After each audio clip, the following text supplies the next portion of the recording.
ইতিহাস বর্ণনা করার সময় কোন বিষয়গুলির ওপর আপাতভাবে জোর দেওয়া হয়? ইতিহাস বর্ণনা করার সময় স্থান, কাল, পাত্র প্রভৃতি বিষয়ের উপর আপাত জোর দেওয়া হয়। একটি নদীমাতৃক সভ্যতার নাম করো। সিন্ধু সভ্যতা হলো একটি নদীমাতৃক সভ্যতা। ভারতবর্ষের নামটি কোন জনগোষ্ঠীর মান অনুসারে হয়েছে? ভরত জনগোষ্ঠীর নাম অনুসারে হয়েছে। ভারতবর্ষকে উত্তর ও দক্ষিণ অংশে ভাগ করেছে কোন পর্বত? বিন্ধ্য পর্বত। দক্ষিণ পার্বত্য অঞ্চলের সীমানা বিন্ধ্য পার্বত্য থেকে কত দূর পর্যন্ত বিস্তৃত? দাক্ষিণাত্য অঞ্চলের সীমানা বিন্ধ্য পার্বত্য থেকে কন্যাকুমারী পর্যন্ত বিস্তৃত। যে কোনো একটি প্রত্নতাত্ত্বিক নিদর্শন এর নাম লেখো।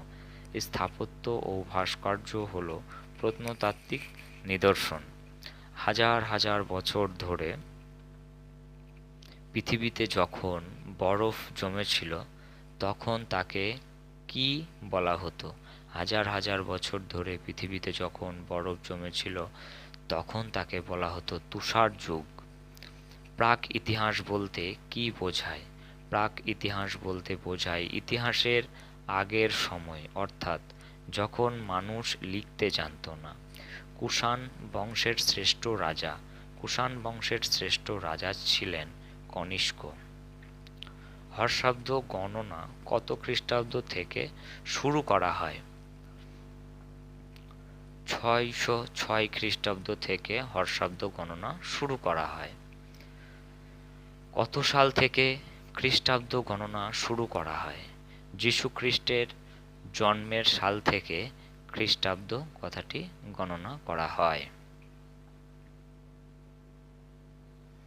কবে থেকে গুপ্তাব্দ গণনা শুরু হয়?